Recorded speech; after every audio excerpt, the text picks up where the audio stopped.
اللہ الرحمن الرحیم۔ السلام علیکم ورحمۃ اللہ وبرکاتہ۔ امید کرتی ہوں کہ آپ سب اللہ رب العزت کے فضل و کرم سے خیریت سے ہوں گے۔ میں ہوں عائشہ بنت عبداللہ اور آپ دیکھ رہے ہیں عائشہ بنت عبداللہ اسلامک چینل۔ میری ریکویسٹ ہے ویڈیو کو اینڈ تک ضرور دیکھیے گا۔ عزیز سامعات، آج اللہ رب العزت نے مجھے جس موضوع پر لب کشائی کرنے کا موقع دیا وہ ہے 30,000 دینار کا بیٹا۔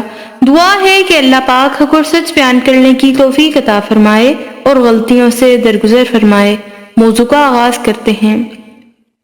عزیز سامعات، یہ روح پرور واقعہ مدینہ منورہ کے رہنے والے ایک نیک اور صالح شخص فروخ کا ہے جو جہاد کے بے حد شائق اور دل دادا تھے۔ یہ بنو امیہ کے دور کا ذکر ہے۔ خراسان کی سرحدوں پر جہاد ہو رہا تھا۔ فروخ نے جہاد پر جانے کی نیت کی، بیوی سے مشورہ کیا۔ نیک سیرت بیوی نے کہا، ٹھیک ہے آپ جا تو رہے ہیں مگر آپ کو معلوم ہے کہ آپ چند ماہ بعد ایک بچے کے باپ بننے والے ہیں۔ فروخ پر جہاد کی دھن سوار تھی۔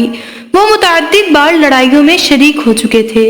انہوں نے بیوی کو جہاد کی اہمیت اور فضیلت سے آگاہ کیا اور کہا، گزر بسر کے لیے 30,000 دینار تمہارے حوالے کر رہا ہوں، میرے آنے تک یہ رقم تمہارے لیے کافی ہوگی۔ فروخ جہاد پر گئے تو وہاں مشغول ہو گئے۔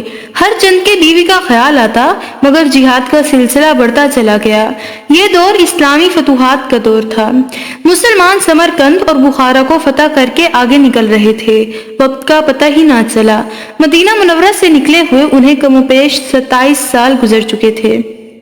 پھر ایک دن آیا، فروخ اس شان سے مدینہ منورہ واپس آئے کہ گھوڑے پر سوار، ہاتھ میں نیزہ پکڑے اپنے گھر آئے۔ نیزے سے دروازے کو دھکا دیا اور گھوڑے سمیت گھر کی دہلیز پار کی۔ اندر سے ایک نوجوان نکلا۔ ایک اجنبی شخص کو یوں گھر میں داخل ہوتے ہوئے دیکھا تو نوجوان کہنے لگا، اے اللہ کے دشمن، بغیر اجازت میرے گھر میں کیسے داخل ہو رہے ہو؟ فروخ بولے، اللہ کا دشمن میں نہیں تم ہو، تم میرے گھر میں داخل ہو۔ پھر گھوڑے سے کودے اور نوجوان کا گریبان پکڑ لیا۔ فروخ شور مچانے اور نوجوان کو برا بھلا کہنے لگے۔ اتنی دیر میں ان کے ہمسائے بھی شور سن کر اکٹھا ہو گئے۔ معاملہ کیا ہے وہ دونوں سے پوچھ رہے تھے۔ کسی نے جا کر امام مالک رحمۃ اللہ علیہ اور دوسرے علماء کو بھی اطلاع دی کہ اس طرح جھگڑا ہو رہا ہے۔ چنانچہ وہ لوگ نوجوان کی مدد کرنے کے لیے دوڑے چلے آئے۔ یہ نوجوان جس کی حمایت میں علماء اور مشائخ بھاگے چلے آئے، ان کا نام ربیعہ تھا اور یہ بہت بڑے عالم دین تھے۔ مسجد نبوی میں ان کا حلقہ درس تھا جس میں بڑے بڑے علماء شامل ہوتے تھے۔ ربیعہ کہہ رہے تھے، میں تمہیں لازماً سلطان کے پاس لے کر جاؤں گا۔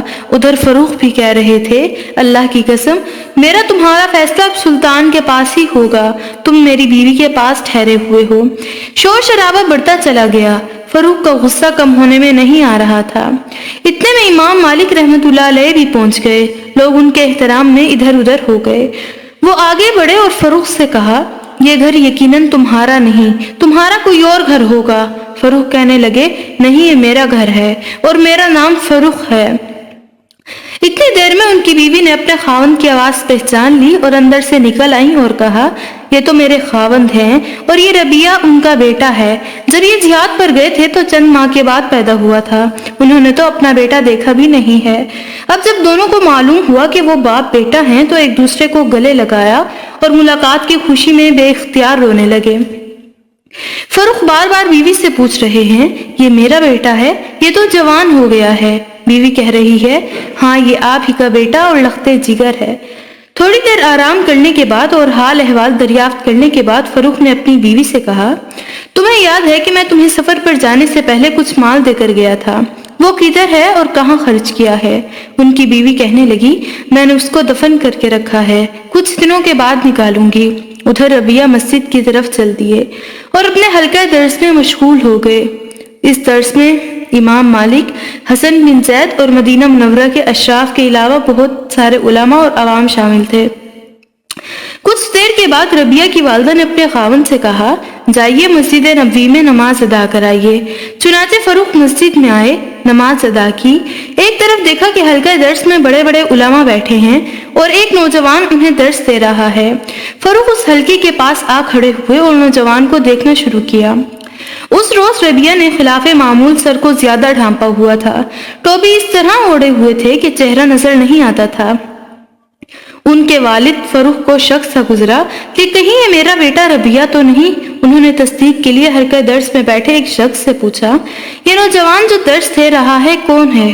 اس نے کہا یہ ربیہ ہیں۔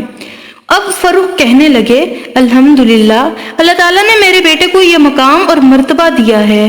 خوشی خوشی گھر واپس آئے، آ کر بیوی سے کہنے لگے، میں نے تمہارے بیٹے کو اس مرتبے اور مقام پر دیکھا ہے جہاں بہت کم اہل علم پہنچ پاتے ہیں۔ ربیہ کی والدہ بولی، سچ بتائیں آپ کو 30,000 دینار محبوب ہیں یا اپنے بیٹے کا علمی مقام اور مرتبہ؟ فروخ بولے، ہرگز نہیں، اصل مقام اور مرتبہ تو علم ہے۔ بیوی کہنے لگی، پھر میں نے سارا مال آپ کے بیٹے کی تربیت اور تحصیل علم پر خرچ کر دیا ہے۔ فروخ کہنے لگے، اللہ کی قسم تم نے اس مال کو ضائع نہیں کیا۔ علامہ ذہبی رحمۃ اللہ علیہ نے ابن سعد کے حوالے سے لکھا ہے کہ ربیہ کا انتقال مدینہ منورہ میں 136 ہجری میں ہوا۔ دعا ہے کہ اللہ تعالی ہماری اولادوں کو عالم اور باعمل بنائے اور ہم سے راضی ہو جائے۔ ویڈیو اچھی لگی ہو تو دعاؤں میں ضرور یاد رکھیے گا۔ لائک، شیئر اینڈ سبسکرائب کرنا مت بھولیے گا اور بیل آئیکن کو ضرور پریس کر دیجیے گا۔ السلام علیکم ورحمۃ اللہ وبرکاتہ۔